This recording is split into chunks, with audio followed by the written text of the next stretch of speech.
Hey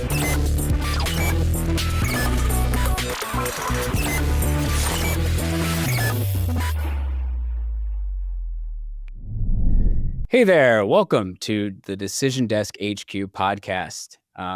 You may have noticed that there was an election on Tuesday. So we are here to go over the results do some analysis, talk about what happened. Obviously, it was a very good night for Democrats and a lot of big races around the country. But we're going to sort of dig into a little bit more about what happened, talk about what it could or might not mean at all in terms of sort of looking ahead, and kind of go from there, and maybe have some fun with data and maps. So just to join me doing this are two of my Decision Desk HQ colleagues. We have Michael Pruser, who is the head of data science at Decision Desk HQ. And then we have data scientist Zachary Donnini. So the two of them are two of sort of the ultimate data crunchers at Decision Desk HQ. So guys, thanks for joining me for this post-election reaction podcast. I guess to start out with, I was curious if you had any, I don't know, sort of your first thoughts here about what we saw on Tuesday. Well, I think what we saw in Virginia was a huge sweep from Democrats, right? Because I think a lot of people knew that Jay Jones would run behind Abigail Spanberger. And in fact, he ran about, I think, 8 to 9 points behind, right? Which was quite close to the final polling averages. But what happened is every race was very Democratic. And especially in Nova, I think a lot of people thought, Virginians could be turned off by Jay Jones' rhetoric, but he actually outperformed Kamala Harris in a lot of the key northern counties. So we're talking about a pretty big landslide for Democrats. Yeah, I guess my takeaway is New Jersey. There was a lot of intrigue in that race. A lot of people thought that would be the closer of the two races in Virginia and New Jersey, and it turned out that was right, but just barely. It was Cheryl ahead probably 12, 13 points when the dust settles. The state ledge was more of a surprise to a lot of people. I think that there was hope from Republicans that they would be able to pick up a seat or two, even if Chitterelli still lost. As it turns out, they're going to end up losing 3, 4, 5 seats when this is all over, and Democrats now have the supermajority in the House.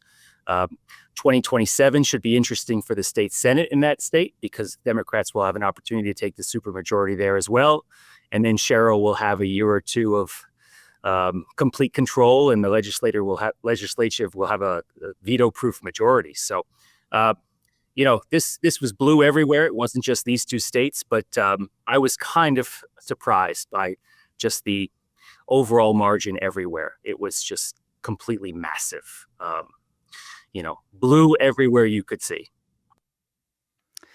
Yeah, and so why don't we start with Virginia? I think that's going to be an easy spot to start. And doing this, if you're watching this, we've got this new Decision Desk HQ votes platform, database, a dashboard that basically, if you get access to it, allows you to dig into all sorts of things in terms of results. And we're currently in the beta stage on that, I believe. Please, Michael, Zach, correct me if I'm wrong. It's currently in a closed beta. Yeah.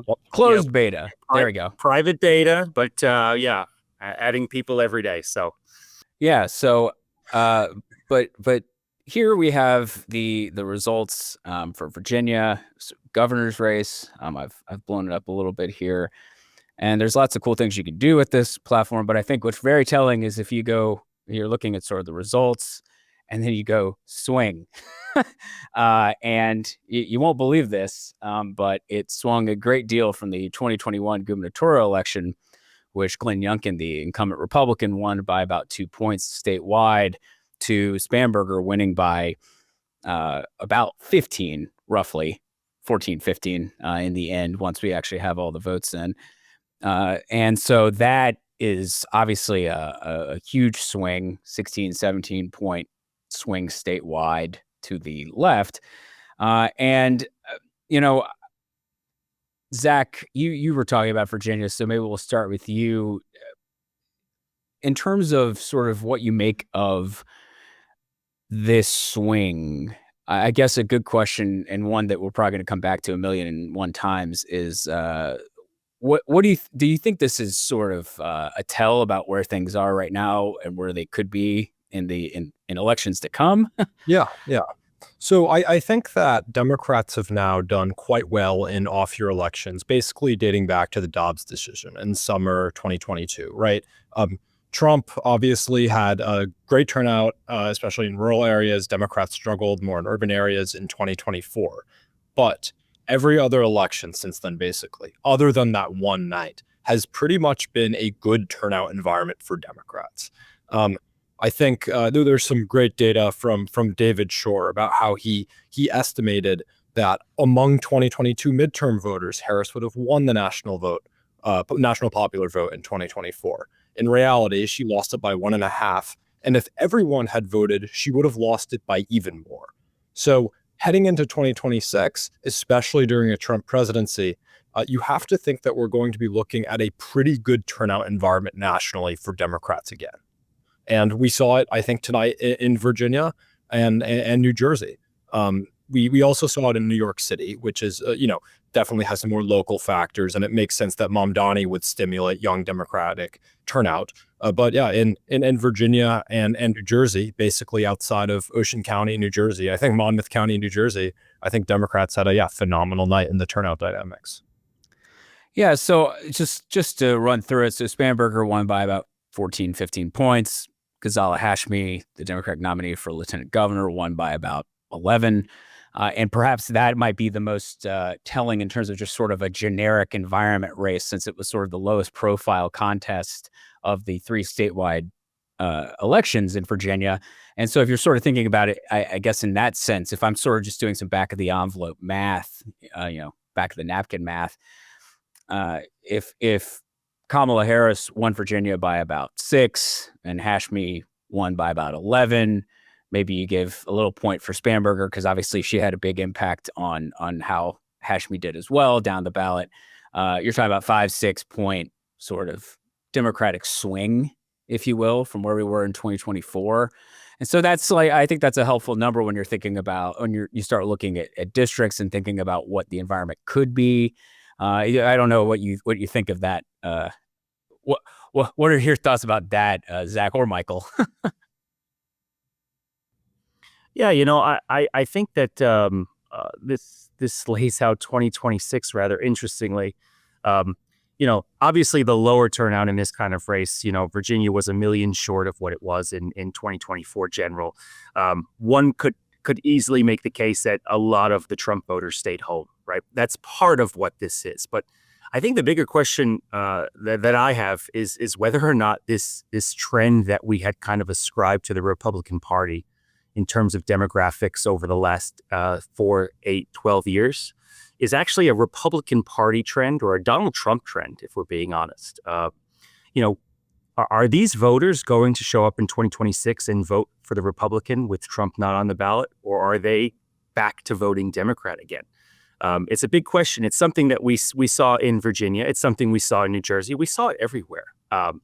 There's the Miami mayoral race last night was one that was pretty fascinating because you think of Miami now as this Republican city, and Republicans almost got locked out of the runoff from the top 2 Democrats in that race. And Democrats really had a huge turnout in Miami compared to Republicans. And so, I wonder if these races in 2025 are precursors to what we're going to see in 2026, where you see not just a slight pullback in this type of trend, but like a massive one, where a lot of these districts that are being redistricted that Republicans think are rather safe, they may not be, especially on border towns in Texas and areas like that, where we just don't know quite yet if this is going to have more of a long-term trend, but it makes 2025 rather interesting. Yeah. Right. I brought up. Oh, sorry. I was just going to say I brought up on our screen here the Miami mayoral result, and while officially a nonpartisan race, basically every candidate had an open partisan affiliation, just not listed on the ballot. And Yes, there is going to be a runoff in December in that contest, but you nearly had two Democrats, Eileen Higgins and Ken Russell, advance, but Ken Russell finished just short of Emilio Gonzalez, who was one of the Republican candidates. I believe had Ron DeSantis's endorsement and some other support from some other Republicans. But nonetheless, the fact that, to your point, Michael, Miami-Dade, that area was obviously sort of considered one of the epicenters of the swing to the right that we've seen in the last few years, and yet you nearly had Miami mayoral race be a Democrat versus Democrat matchup. Zach, I think I interrupted you, so Yeah, no worries. I wanted to, just continue on this point, and specifically, I wanted to talk about a couple towns in New Jersey, which are Perth Amboy and Paterson. And these are both a majority Hispanic. In fact, they're both Dominican towns, cities in North Jersey, in the New York City metro area. And from 2021 to 2024, they shifted 40 points and 42 points away from Murphy towards Trump.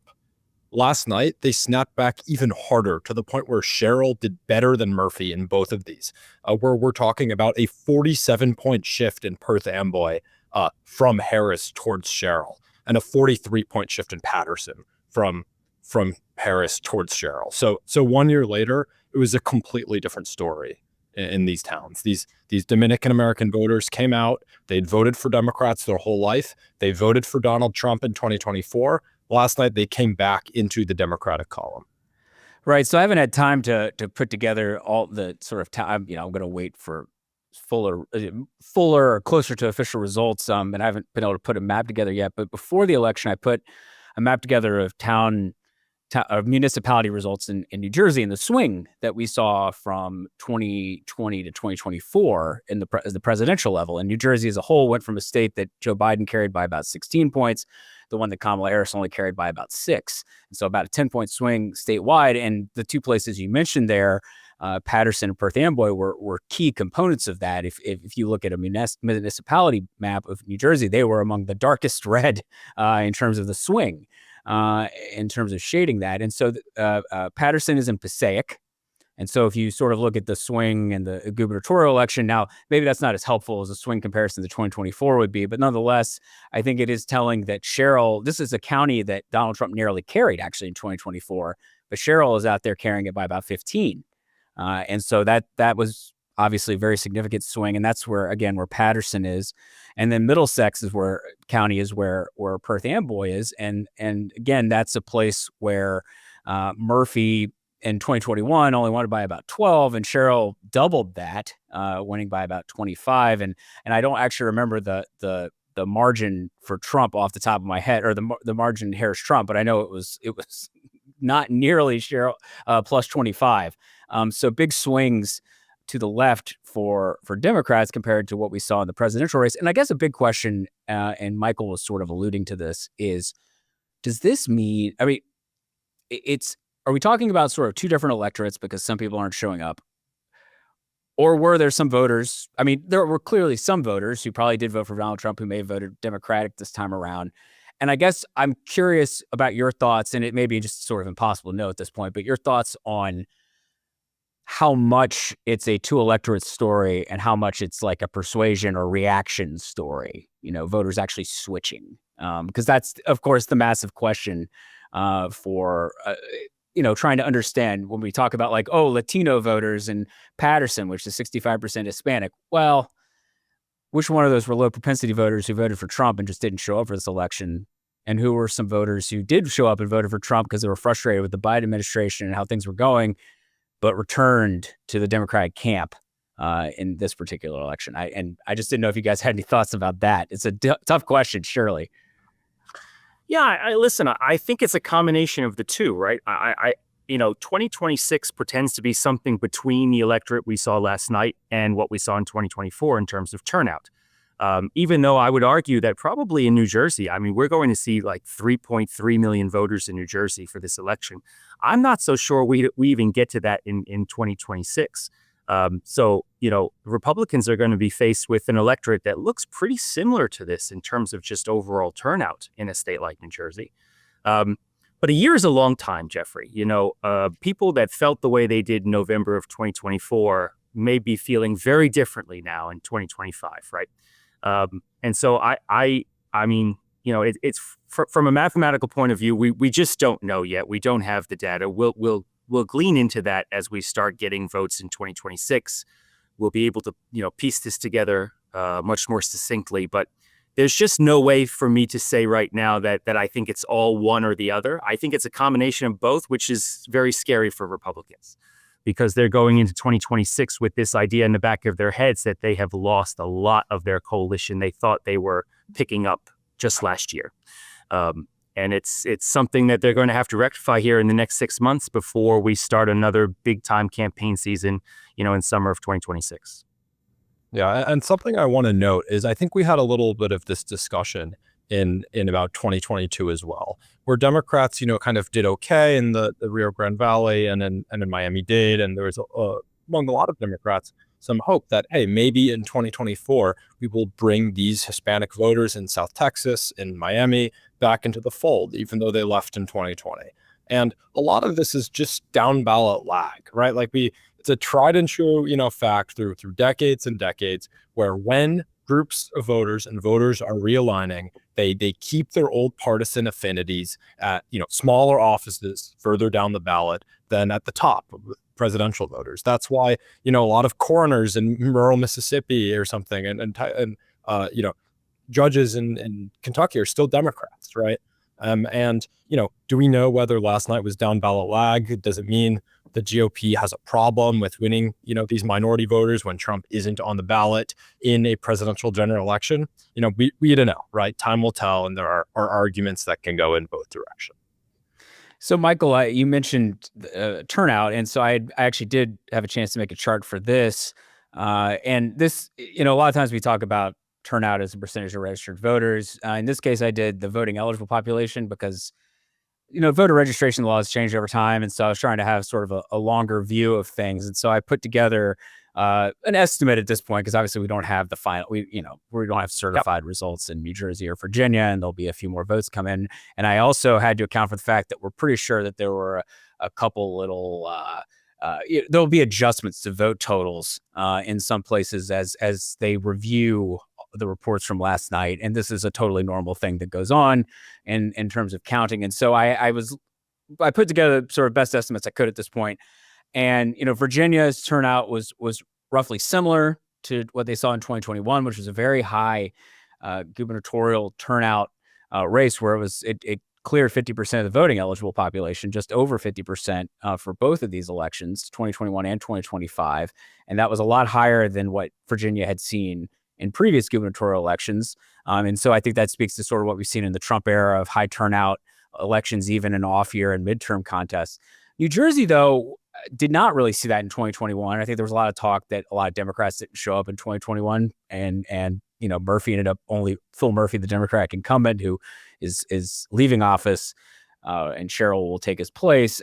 He only won by 3 points in 2021, and New Jersey's turnout was closer to 40% of the voting eligible population, and this time around it got very close to 50. So a really big increase.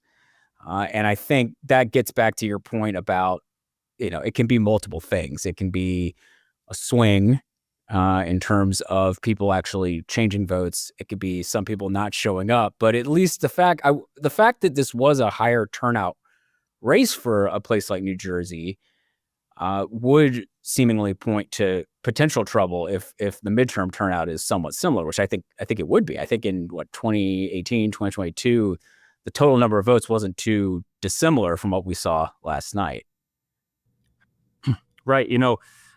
Going into yesterday and tracking the turnout over the course of the day, and seeing this number just go higher and higher and higher, when we did that in 2024, we thought that it was a good sign for the Republicans. When we see higher turnout to what Zachary said earlier today, the more people that voted, the more likely it was that those one-off voters were going to vote Republican in 2024. That didn't happen yesterday. It certainly didn't happen in New Jersey. The voters that came out, the higher turnout was better for Democrats. And the thing about this is that these cycles used to take a long time to manifest. These demographic changes in cycles and turnout would take decades to complete. We're seeing these cycles be realized a lot faster now. And so it's possible that this Republican cycle has reached its end in a sense of higher turnout favoring him. And it was good for 1.5 elections, really. But the turnout in New Jersey yesterday was fascinating that it went up so much. Virginia stayed relatively flat versus 2021.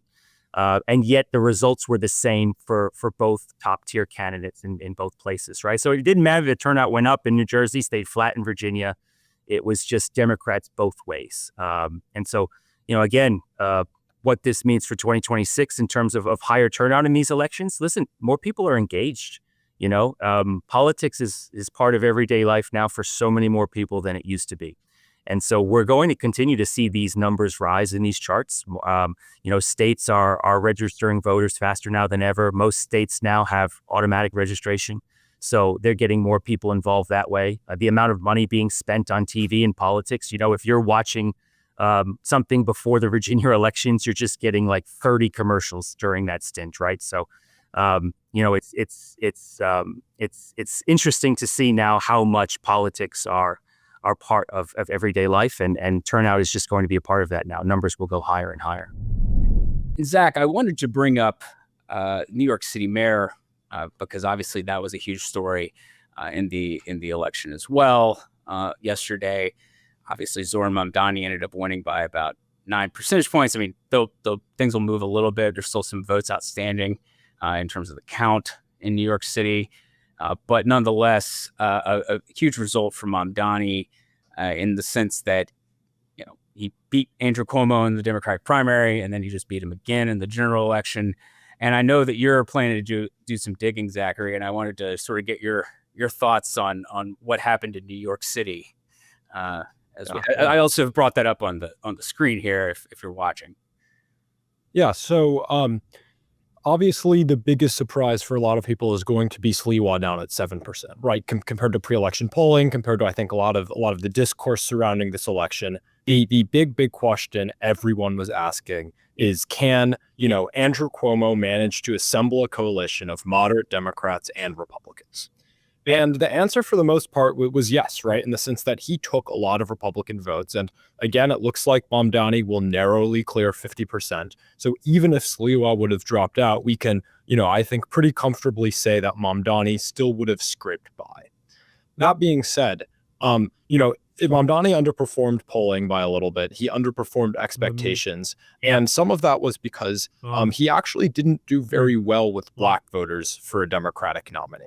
Right. He did way better with Black voters than in the primary, which I think, polling said that. It made a lot of sense. But, if you look at a lot of these communities in the Bronx and southeastern Queens and South Brooklyn, you see that he was winning Black voters probably by about 20 to 25 points. So it was this combination of, Black voters supporting the establishment Democrat in the primary, Mamdani getting the D next to his name and almost becoming the establishment Democrat endorsed by the party. And I kind of met in the middle for Mamdani winning Black voters by enough to win the election, but not by enough to really blow Cuomo out of the water and hit 55+%.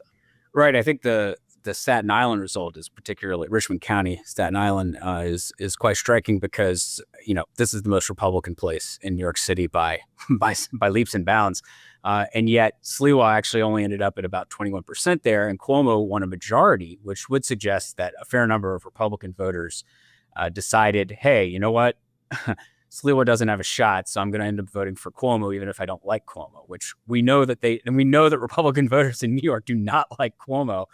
So it is striking to me that Cuomo was able to sort of get above, I guess at the end of the day, in terms of our polling average, both candidates ran about 8 points ahead of where we had them, except Sliwa, who ran like 10, 11 points under what we had him at. And obviously, polls varied in terms of Mamdani being close to 50% in some, just in the low 40s in others.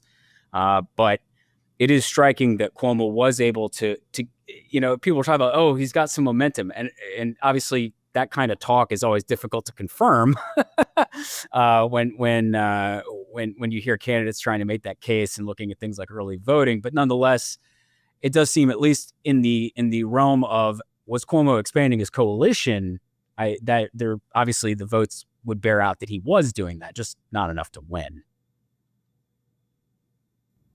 I also want to think it's obligatory to talk about how Zoran Mamdani changed the electorate, right? Because I think what we've seen from Mamdani is unparalleled passion among young voters in an off-year municipal election that we haven't seen in decades before, right? Because if anything, off-year elections usually have a much older electorate than the presidential election.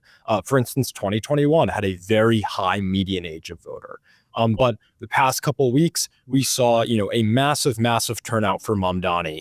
In fact, 20 to 40-year-old voters actually voted more than 50 to 70-year-old voters, which is incredibly rare in off-year municipal elections. And, I talked about Black voters as a reason why, where Mamdani underperformed Harris and lagged behind that 70% number Harris got to in New York City.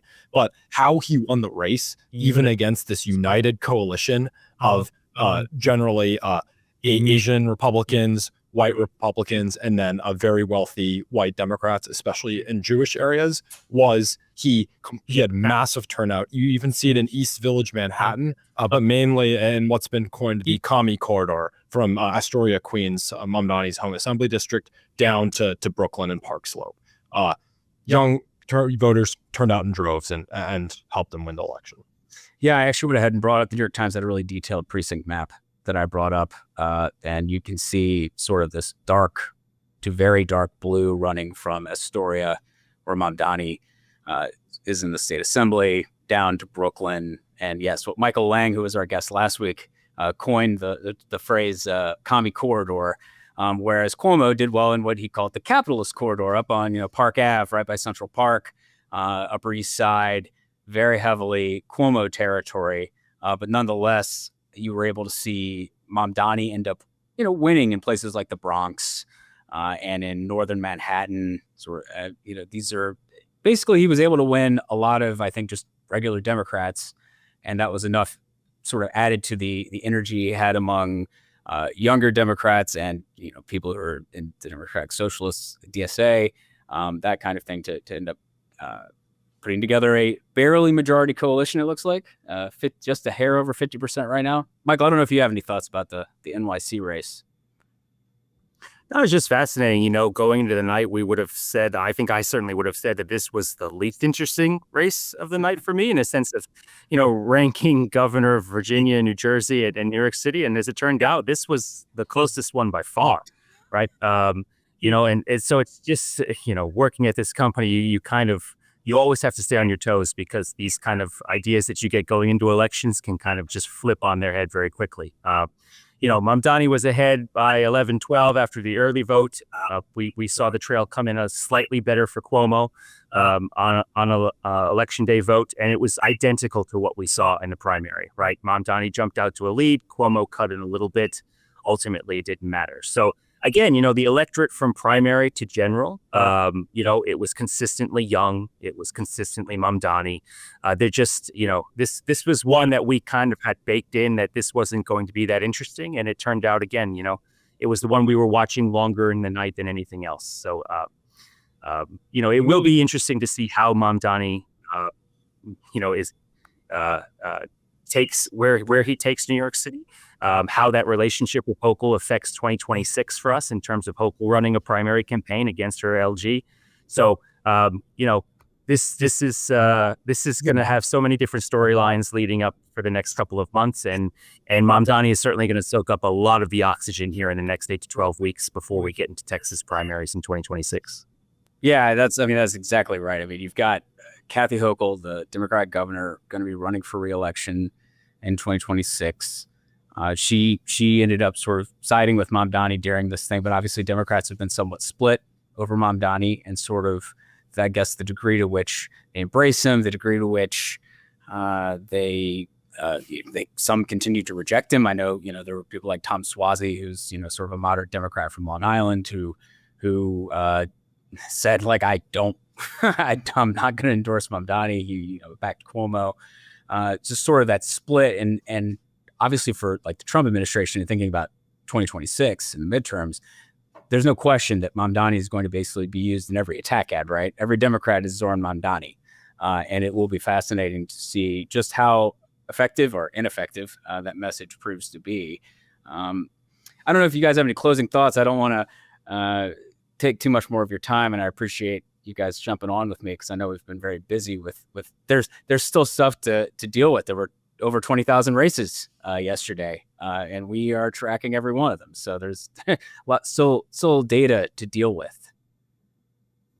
Yeah, I mean, maybe an obligatory Democrats winning in Georgia's statewide race by over 20 points, right? I mean, did anyone see that coming? I think that it's just indicative of the low turnout environment, right? Where there aren't very many voters coming out from this race. So the Democrats' new high propensity coalition dominates. Yeah, I just brought that up actually as just it's a good place to cap. This was, I think, PSC 2. So yes, Georgia had 2 special elections for 2 seats on the Public Service Commission, and Democrats had not won a statewide election in Georgia except the U.S. Senate contests in 2020 and 2022 since 2006. They had not won a state level office since 2006, and they won these by 20 plus points, both seats. And so very striking. There are complications with understanding this. To your point, lower turnout, an off-year special election statewide in Georgia is a very unusual event. And on top of that, you had a bunch of local elections in, say Atlanta that may have boosted Democratic turnout. But the fact that they were this lopsided is, I think, unexpected. Yeah, you'll be able to find this in a lot of different states yesterday. We saw it in Pennsylvania in the Supreme Court retention races and the Commonwealth Court Superior Court races. Pennsylvania is a state that went to Trump. Those races, easily, Democratic holds. If whether it was local mayorals or statewide or city councils or the ballot proposition in California, everything just sailed last night for the Democratic Party. And it's going to, again, introspection for Republicans. Democrats are off the floor now. And so we've just kind of flipped, right, from where we were at this point in 2024, where the Democratic Party was dead, Republicans were sailing. And for the next couple of months, we're just talking about the reverse.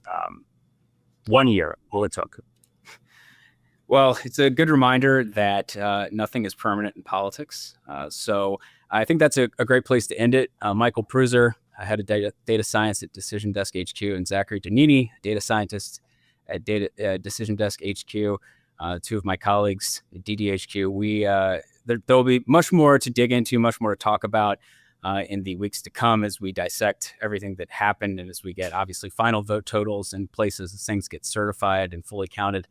But a pretty remarkable night, and just a reminder again that the more things is actually just change is sort of a constant in politics, and this was a good reminder of that. So again, thank you guys so much for joining me on the podcast. Thanks for having us, Jeffrey. Thank you very much, Jeffrey.